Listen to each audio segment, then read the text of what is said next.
Welcome to the Stardesk assembly guide. By now you should have all 18 of the 3D printed pieces here, as well as the rest of the components that came with your kit. We're going to start with the black base, the micro USB splitter, and the LED strip. First, we'll plug in the LED strip into the shorter end of the micro USB splitter. Then we can insert these into the base. You'll see a slot right here where the female end will go, and you'll want to put the side with the shorter wire in first.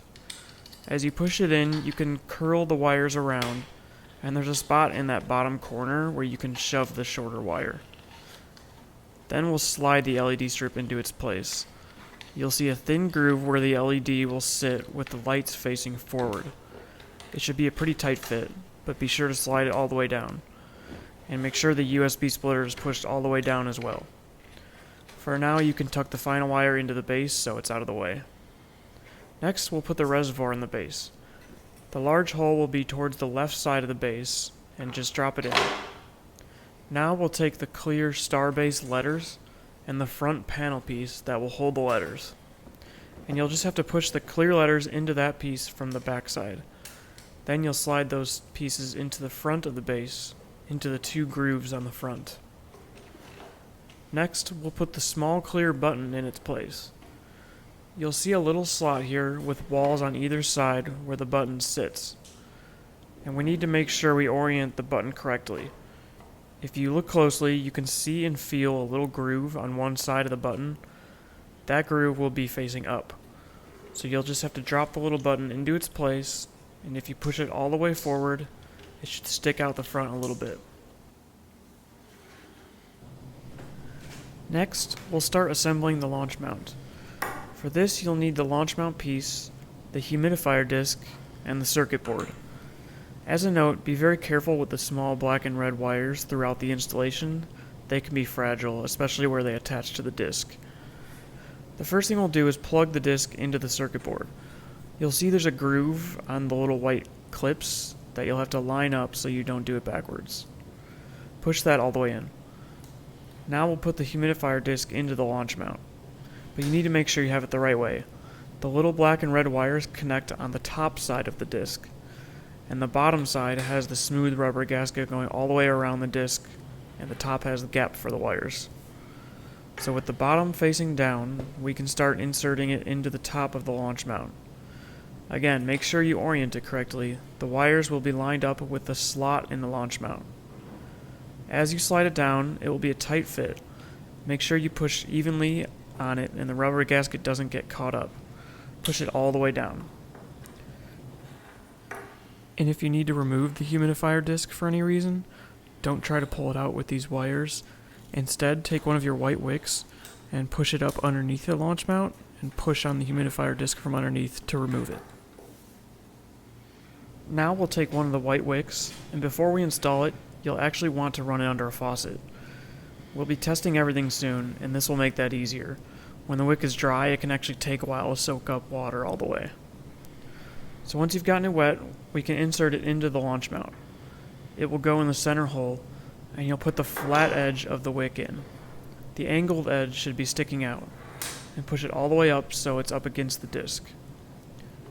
Next, we'll place the launch mount on top of the reservoir, and slide the wick into the center hole in the reservoir.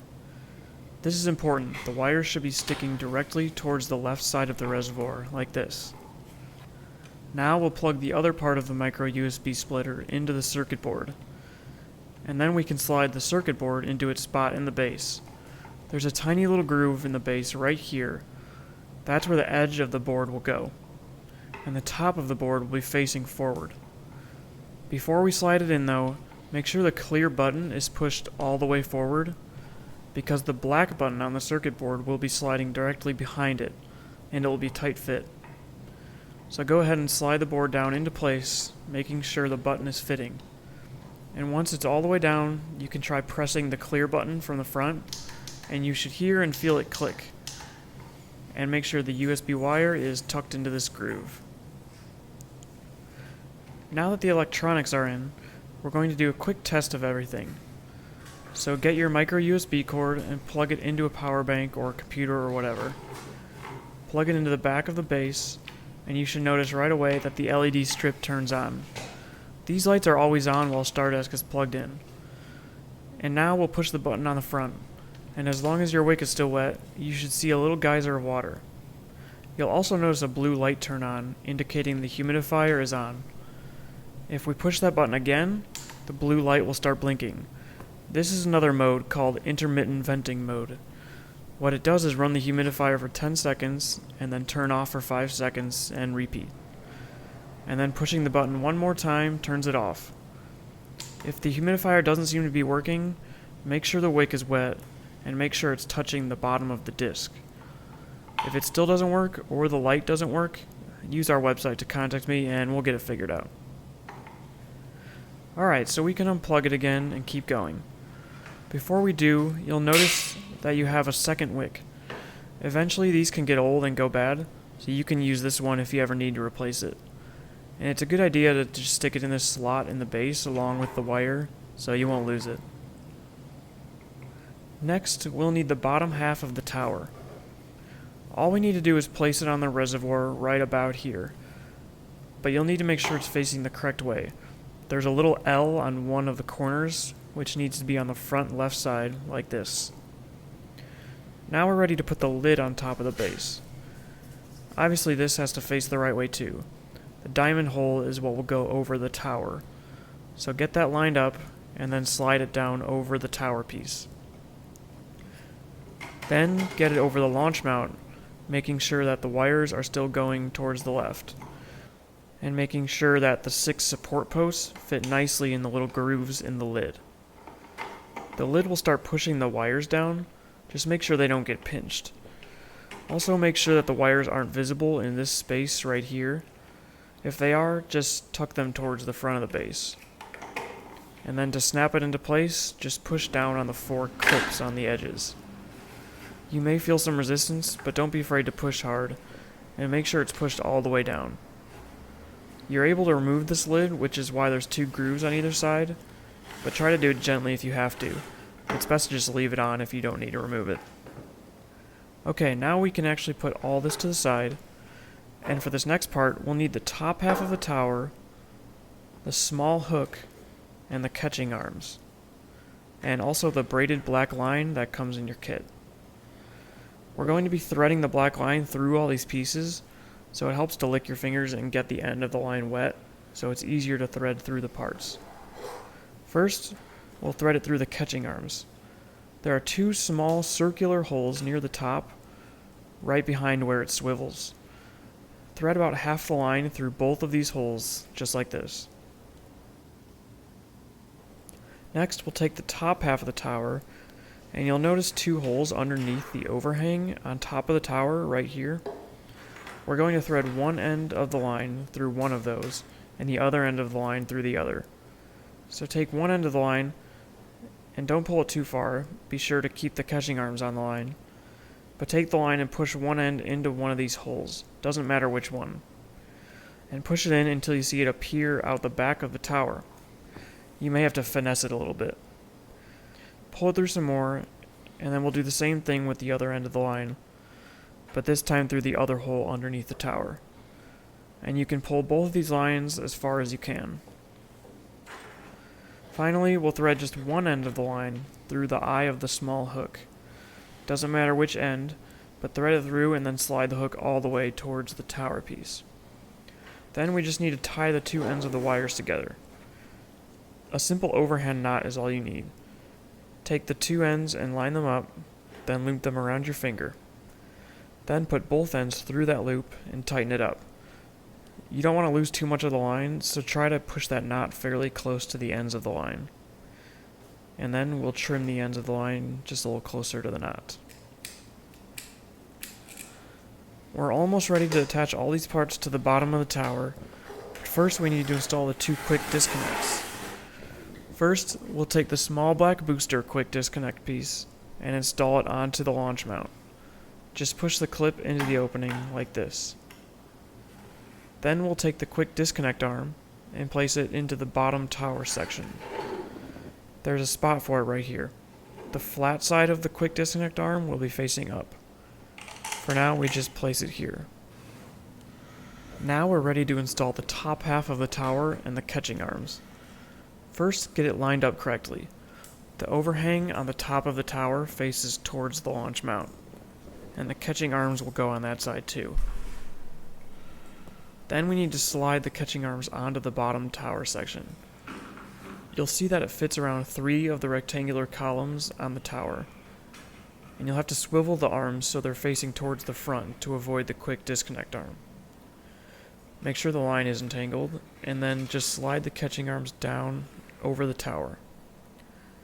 Then we can clip the top tower section into the bottom tower section. Push down firmly without wiggling the tower too much. Now the quick disconnect arm is secure as well, and you should be able to pivot it along with the catching arms. You can also move the catching arms up and down using the hook on the back of the tower. The hook is also how you keep the arms at whatever position you want. Just hook it onto the back of the tower and the arms will stay. Alright, we finally get to assemble Starship itself. We'll start with the ship. You need 3 parts: the main silver body, the nose cone, and the heat shield. First, clip the nose cone onto the main body. Obviously the flat sides of each should line up. And always be a little gentle with these clips. Next, we'll clip these into the heat shield.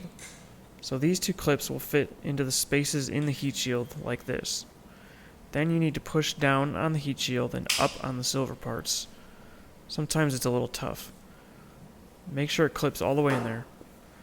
Now we'll set that down and get our super heavy booster and our grid fins. The grid fins will fit right into the top of the booster with the pointy sides facing down. Push it all the way down in those little gaps. Now we'll install the booster into the launch mount. You'll see that the bottom of the booster has 3 little flat areas and 3 holes. Those holes actually drain water away that condenses inside the booster and would otherwise block up the humidifier. The water drips out those holes and actually gets directed back into the reservoir. And then these 3 flat areas are where the launch mount holds the booster in place. So the correct way to orient the booster is with the grid fins sticking out towards the front and back of the base, and with one of those flat sections facing directly towards the front.